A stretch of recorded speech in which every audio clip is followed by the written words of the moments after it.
A very good evening and welcome to Doordarshan Kendra Kohima. I am Zijinga Mehta with the news. First, the headlines. Election Commission publishes draft special intensive revision electoral roll of Uttar Pradesh.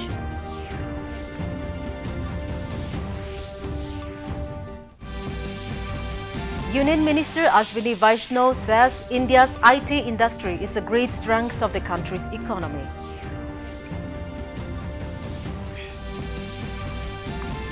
Education Minister Dharmendra Pradhan releases 55 rare and valuable literary works representing country's 5 classical languages. Commerce and Industries Minister Piyush Goyal urges corporates to focus CSR spending on tackling malnutrition.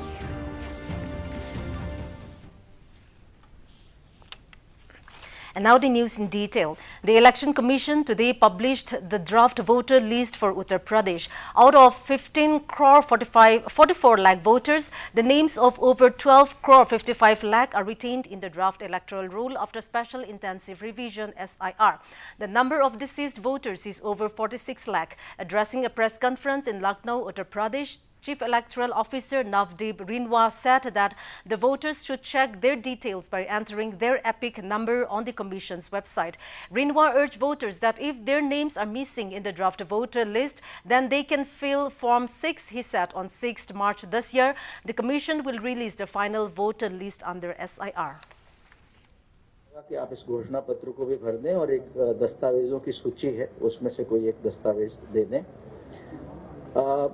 11 दिसंबर को जब हमारा पहला समय हमें मिला था भारत निर्वाचन आयोग से और समय अवधि खत्म हो रही थी गणना चरण की, उस समय तक हमारा काम लगभग पूरा हो गया था। लेकिन जैसा मैंने बताया कि बड़ी संख्या में 2 करोड़ 97 लाख के आसपास ऐसे नाम निकल के आ रहे थे, तो हमने 15 दिन का अतिरिक्त समय मांगा कि हम प्रयास करेंगे कि जो हमारे राजनीतिक दलों के बूथ लेवल एजेंट्स हैं इनके माध्यम से वरिष्ठ अधिकारियों को लगा के कि कोई बीएलओ की गलती से मिस ना हो गए हो नाम। सो उसमें हमें काफ़ी बीएलएस से हमने वोटर लिस्टें शेयर की थी, वो हमारे जिला निर्वाचन अधिकारी के वेबसाइट पे भी लगा दी थी कि कौन लोग वोटर लिस्टें नहीं, कौन लोग अनुपस्थित, कौन लोग मृतक हैं, कौन लोग स्थायी रूप से स्थानांतरित हैं। ये सारी लिस्टें 12 दिसंबर से राजनीतिक दलों के बूथ लेवल एजेंट्स को रिसीव करा दी गई थी और जिला निर्वाचन अधिकारी के वेबसाइट पे। Union Minister Ashwini Vaishnaw, speaking at the AI Impact Conference as part of the Rajasthan DG Fest, the Global Summit 2026, said India has been included in the top 3 countries in the Artificial Intelligence Index released by Stanford University. In this index, China, America and India have been recognized as leading countries in the world for AI innovation, use, development and research. He said that in the coming time, people from all over the world will turn to these countries for AI-related studies, research and innovation. Vaishnaw said that India's IT industry is a great strength of the country's economy and Rajasthan has a significant contribution to it. It is necessary to prepare this industry for the new era and new technology, he added. On this occasion, the Rajasthan AI/ML Policy 2026 was also unveiled. The Rajasthan DG Fest Thai Global Summit is concluding today with the Regional AI Impact Conference. Sectoral sessions are also being organized on the responsible use of AI for public service delivery, the future of employment and skill development. This Regional AI Impact Conference has been organized to promote governance reforms, economic development, innovation and inclusive growth through artificial intelligence.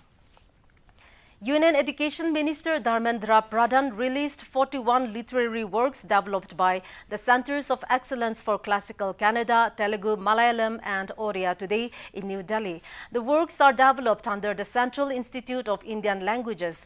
The event will also mark the release of 13 books along with a 45-episode sign language interpretation series of the Tirukural by the Central Institute of Classical Tamil. In a social media post, the Ministry of Education said that this initiative reflects a sustained commitment to strengthening classical language studies and preserving India's rich literary heritage. It also said this initiative will make classical knowledge more accessible to contemporary learners through inclusive and innovative formats. Commerce and Industries Minister Piyush Goyal today called upon corporates to direct their CSR spending towards combating malnutrition, describing it as crucial for India's future and their own business interest. Speaking at the National CSR Conclave on role of corporate social responsibility in nutrition security and malnutrition mitigation, organized by the NDDB Foundation, Goyal said a malnutrition-free India is essential for achieving Viksit Bharat by 2047.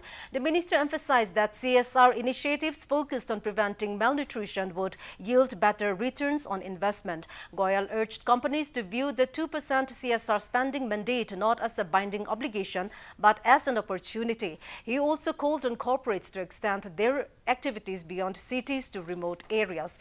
2 CSR initiatives were launched at the event: the Gift Milk Program of SAIL Bhilai Steel Plant and the Shishu Sanjivani Program on IDBI ban. Let us now take a short break. Stay with us. जल्दी tiffin pack करो। Raju, mobile छोड़ो। अरे दीदी वो bank का number चाहिए, refund ही नहीं आया है। मिल गया। अब भी कॉल करता हूँ दीदी। बिना नंबर जांचे? अक्सर जालसाज बैंक की नकली वेबसाइट और फर्जी नंबर से पैसों की धोखाधड़ी करते हैं। तो फिर सही नंबर? बैंक की ऑफिशियल वेबसाइट या तो कार्ड पर। आपने तो बचा लिया दीदी। काम से नहीं। आरबीआई कहता है, सही वित्तीय बर्ताव करे आपका बचाव। Welcome back to the news, and moving on, the Madras High Court's Madurai Division bench today upheld a single judge order allowing the lighting of a lamp claimed as Dipatun on the Thiruparakundram Hill. A division bench of Justices G. Jayachandran and K. Ramakrishnan delivered the judgment, making it clear that the spot on which the stone pillar Dipatun is located belongs to the Lord Subramania Swami temple. The bench said the lamp may be lit and the number of persons permitted can be fixed subject to consultation with the Archaeological Survey of India. Advocate and petitioner for Hindu Munani Niranjan S. Kumar, the division bench has said that the lighting of the lamp is a must and it has to be lit at the top of Thiruparakundram Hill. Last month, unrest broke out during the Hindu festival of Kartigai Deepam when activities from right-wing groups clashed with police. The Madurai bench of the Madras High Court had earlier directed that the lamp be lit at the hilltop temple. Acting on a petition filed by a right-wing activist, Justice G.R. Swaminathan had instructed state authorities to ensure that the sacred lamp was lit atop the hill. However, government officials maintained that this violated the long-standing practice of lighting the lamp at the nearby Dipa Mandapam, a ritual observed for several years.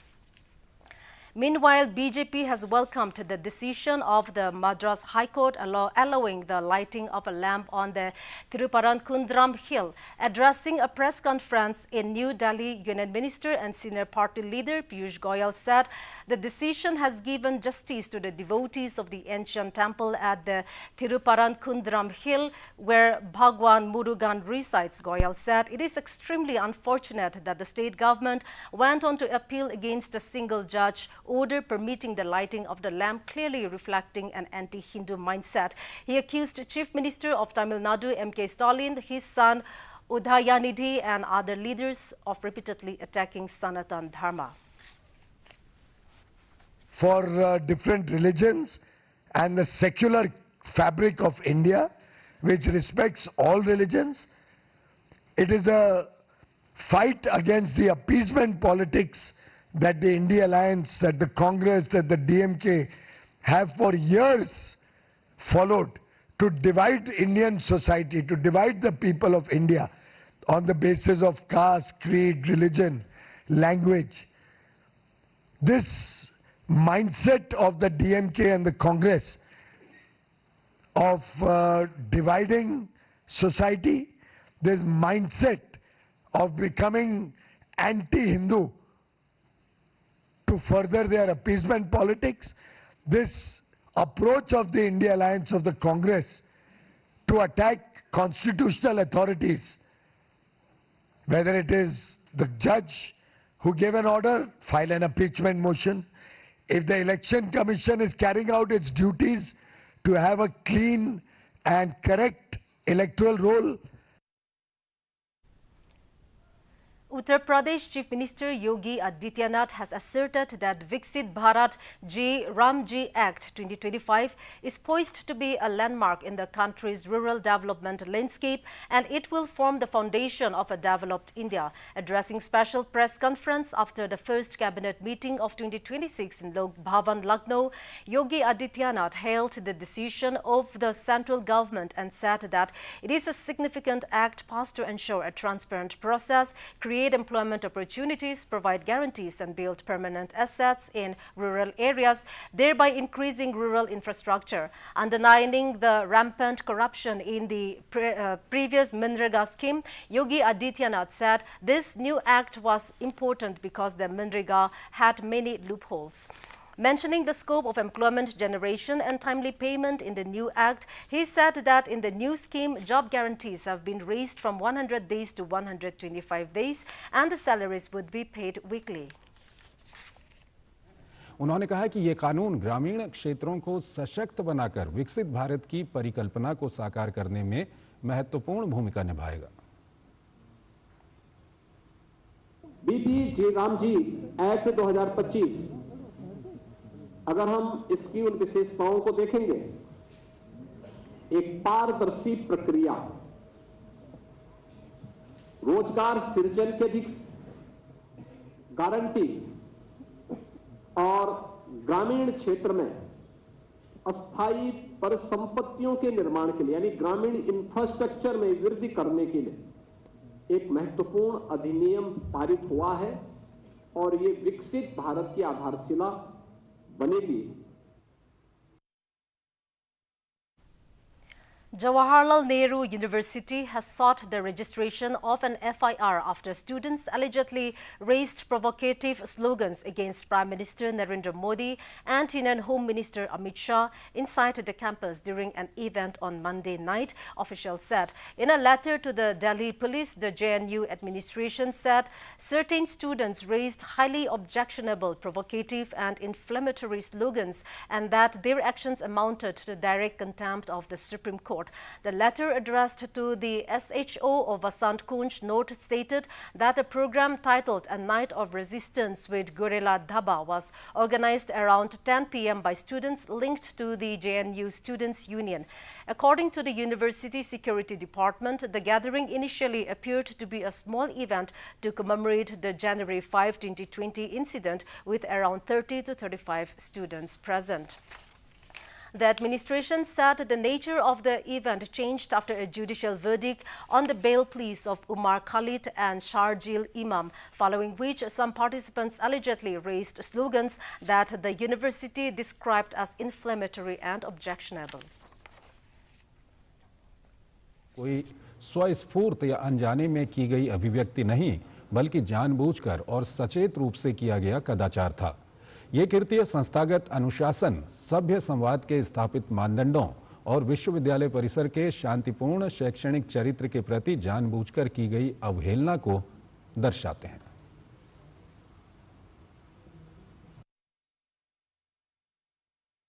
And now let us take a look at the weather reports of the district headquarters of Nagaland. Kohima today recorded a maximum temperature of 17 degrees Celsius and a minimum temperature of 5 degrees Celsius, while Dimapur had a maximum temperature of 23 degrees Celsius and a minimum temperature of 8 degrees Celsius. Wokha experienced a maximum temperature of 19 degrees Celsius and a minimum temperature of 8 degrees Celsius. Mongkokchung had a maximum temperature of 19 degrees Celsius and a minimum temperature of 6 degrees Celsius. Mon had a maximum temperature of 21 degrees Celsius and a minimum temperature of 9 degrees Celsius. Towards the east, Twinsang had a maximum temperature of 14 degrees Celsius and a minimum temperature of 2 degrees Celsius. Zinabuto had a maximum temperature of 16 degrees Celsius and a minimum temperature of 5 degrees Celsius. Phek had a maximum temperature of 16 degrees Celsius and a minimum temperature of 3 degrees Celsius. That's all for the weather report. And to wrap up the news, here's a recap of the main points. Election Commission publishes draft special intensive revision electoral roll of Uttar Pradesh.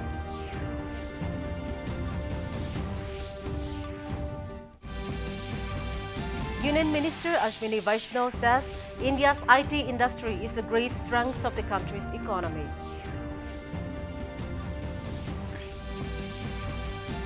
Education Minister Dharmendra Pradhan releases 55 rare and valuable literary works representing country's 5 classical languages.